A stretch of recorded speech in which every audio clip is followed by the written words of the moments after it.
ఇల్లు కాలి యజమాని ఏడుస్తూ ఉంటే చుట్టగాల్చుకోవడానికి నుప్పు దొరికిందని చుప్పనాతోళ్ళు సంబరపడ్డారంట.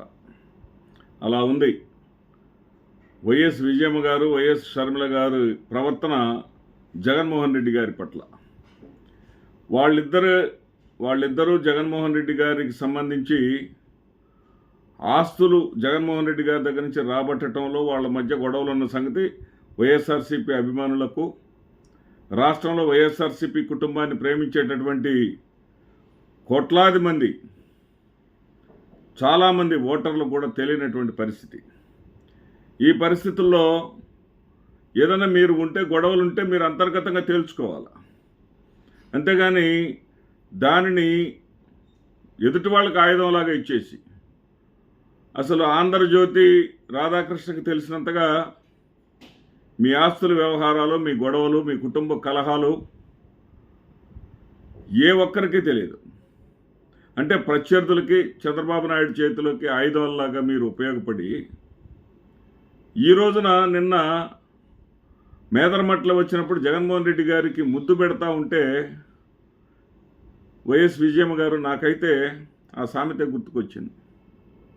ఇల్లుగాలి యజమాని ఏడుస్తుంటే చుట్టగాల్చుకోవడానికి నుప్పు దొరికిందని సంతోషించేటటువంటి వాళ్ళలాగానే ఆమె నాకు కనపడింది. ఎవరు ఏమనుకున్నా నాకు అభ్యంతరం లేదు. ఇక్కడ ఎంత నాశనం చేశారు. ఏదో సినిమాలో ఎస్వి రంగారావు కూడా ఒక సామెత అంటాడు, అమ్మో ఆడవాళ్ళ, వాళ్ళన్న దగ్గరికి మనం వెళ్ళకూడదు, అయ్యో వాళ్ళతోటి మనకు పని లేదంటారు. ఆ ఆడవాళ్ళు అంటే, ఆడవాళ్ళు అనేవాళ్ళు కొంపలు కోల్చడంలో, లేదా కొంప అంటే ఇక్కడ పార్టీ కూడా కొంపే, ఎంత సిద్ధహస్తులు అనేది తార్కాణం. ఇది ఏదైతే ఆవిడ షర్మిల చేసినటువంటి పనికి, షర్మిల గెలుపు కోసం ఎన్నికలు ఖచ్చితంగా 4 రోజులు ఉన్నాయనగా విజయమ్మ గారు ఒక వీడియోని విడుదల చేయటం, ఆ వీడియోలో షర్మిలమ్మను గెలిపించండి అని కోరటం, అంటే ఆ తల్లికి ఈ బిడ్డ ఈ ఆంధ్రప్రదేశ్ రాష్ట్రానికి ముఖ్యమంత్రి కావడం ఆ తల్లికే ఇష్టం లేదనేటటువంటి సంకేతాలు పంపించటం, తద్వారా కుటుంబమే ఈ విధంగా గొడవలు పడుతూ ఉంటే మనకెందుకు లేని న్యూట్రల్ ఓటర్లు అందరూ కూడా అటు వైఎస్ఆర్సీపీ వైపుకి, ఇటు టీడీపీ వైపుకి సరిసమానంగా వంగాల్సినటువంటి న్యూట్రల్ ఓటర్లు అందరూ కూడా మరి తెలుగుదేశం వైపు, కూటమి వైపు మొగ్గు చూపటం. దీనంతటికీ కారణం ప్రథమ ముద్దాయి వైఎస్ విజయమ్మ గారు, రెండవ ముద్దాయి షర్మిలమ్మ గారు. ఎందుకంటే వైఎస్ విజయమ్మ గారికి ఏదన్నా కూతురు మీద ప్రేమ ఉంటే అది అంతర్గతంగా తేల్చుకోవాలి. అంతేగాని ఈ రకంగా కోట్లాది మంది అభిమానులు వైఎస్ రాజశేఖర రెడ్డి గారి వారసత్వాన్ని జగన్మోహన్ రెడ్డి గారికి ఇచ్చినటువంటి విషయాన్ని జీర్ణించుకోలేక, తట్టుకోలేక, జగన్మోహన్ రెడ్డి ఏదో బాగుపడిపోతున్నాడు, జగన్మోహన్ రెడ్డి ఏదో బ్రహ్మాండంగా ఉన్నాడు, జగన్మోహన్ రెడ్డిని దెబ్బతీయటానికి ప్రత్యర్థులతో చేతులు కలుపుదాం, ప్రత్యర్థులకి మనం ఆయుధాల్లాగా ఉపయోగపడదామని వాళ్ళు చేసినటువంటి పని ఈ రోజున ఏదైతే అధికారం కోల్పోయిన తర్వాత ఒక్కొక్క వైఎస్ఆర్ అని అభిమానించే మాలాంటి వాళ్ళ గుండెలు తరిగిపోతూ ఉన్నాయి, తరుక్కుపోతూ ఉన్నాయి, ఎంతో ఆవేదనతో కుమిలిపోతూ ఉన్నాయి. ఏదైతే ఫలితాలు వచ్చినాయో, ఫలితాలు వచ్చిన వెంటనే ఎక్కడికక్కడ రాజశేఖర రెడ్డి గారి విగ్రహాలను ధ్వంసం చేయటం, యూనివర్సిటీలో అయితే రాజశేఖర రెడ్డి గారి విగ్రహాలను పెకలించి వేసి మరి లాగి పాడేసి అవతల పడేయటం.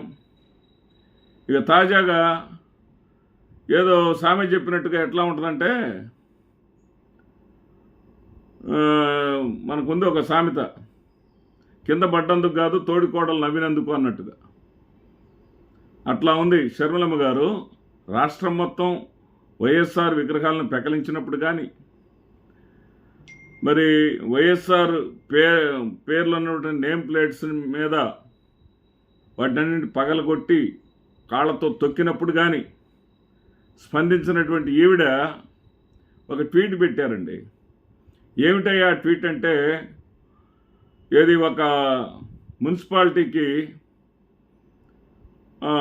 తన ఎన్టీఆర్ వైఎస్ఆర్ పేరుని తొలగించినందుకు బాధ వేసిందంట ఈమెకి బాధ వేయాల్సింది అది కాదు.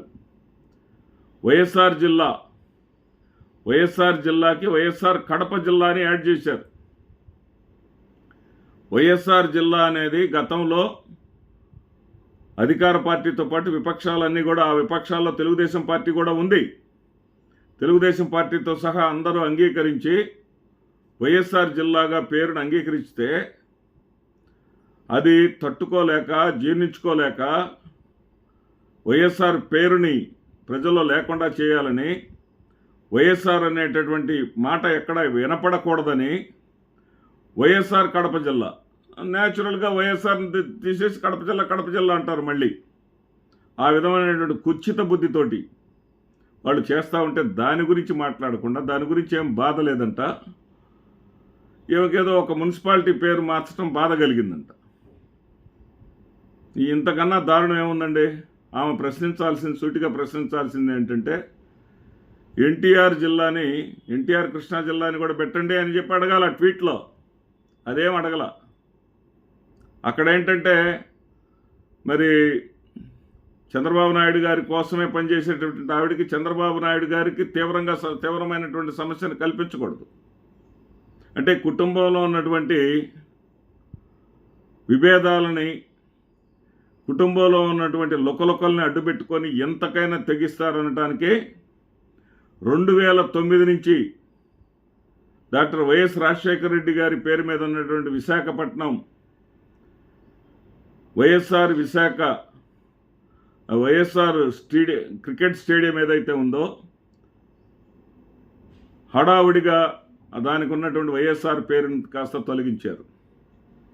వైఎస్ఆర్ పేరుని తొలగించి విశాఖ క్రికెట్, అదేమంటే పునరుద్ధరణ పేరు పెట్టేశారు. షర్మిలమ్మ, మీరు మీ అమ్మగారు కలిసి కోట్లాది మంది వైఎస్ఆర్ అభిమానులను గుండెల మీద దన్నారు. మీరు ఇంతకన్నా పావుకునేది ఏమీ లేదు. మీ ఆస్తులు కావాలంటే ఎప్పుడైనా సంపాదించుకోవచ్చు. ప్రజల మనసులను విరిచేశారు. అభిమానులలో ఉన్నటువంటి ప్రేమానురాగాల్ని చీల్చి చెండాడారు. మీరు వైఎస్ఆర్ కోసం అభిమానులు వైఎస్ఆర్ కోసం పరితపిస్తూ ఉంటే, వైఎస్ఆర్ పేరుని ఏ విధంగా చెడగొట్టాలని మీ ఇద్దరు స్త్రీమూర్తులు ప్రయత్నిస్తూ ఉంటే, ఈరోజు కూడా మీకోసం అసెంబ్లీలో తాజా ముఖ్యమంత్రి చంద్రబాబు నాయుడు గారు మాట్లాడుతూ ఉంటే, మీ ఆస్తుల గురించి జగన్మోహన్ రెడ్డి గారు ఏదో చేశారని చెప్పేసి మీ మీద ప్రేమ వలకపోస్తూ ఉంటే, ఇంతకంటే నీచం అనేది సభ్య సమాజంలో ఉండదేమో. రాజశేఖర రెడ్డి గారిని ఏ విధంగా ప్రజలు గుండెల్లో పెట్టుకొని చూసుకున్నారో, మహానేతగా కొలుచుకున్నారో, రాజశేఖర రెడ్డికి మరణం లేదు. సూర్యచంద్రులు ఉన్నంతకాలం రాజశేఖర రెడ్డి గారు ఉంటారు ప్రజల గుండెల్లో. పారే సెలయేరులో ఉంటారు, పండే పంటలో ఉంటారు, ప్రతి నీటి కుంటలో ఉంటారు అని చెప్పేసి అందరూ అనుకుంటా ఉంటే, ఆయన పేరు లేకుండా చేసేందుకు కంకణం కట్టుకున్నటువంటి కూటమి ప్రభుత్వం చేతులు అస్త్రాలుగా మీరు మారినందుకు ఇంతకన్నా సిగ్గుచేటైనటువంటి విషయం మరొకటి లేదు. నమస్తే.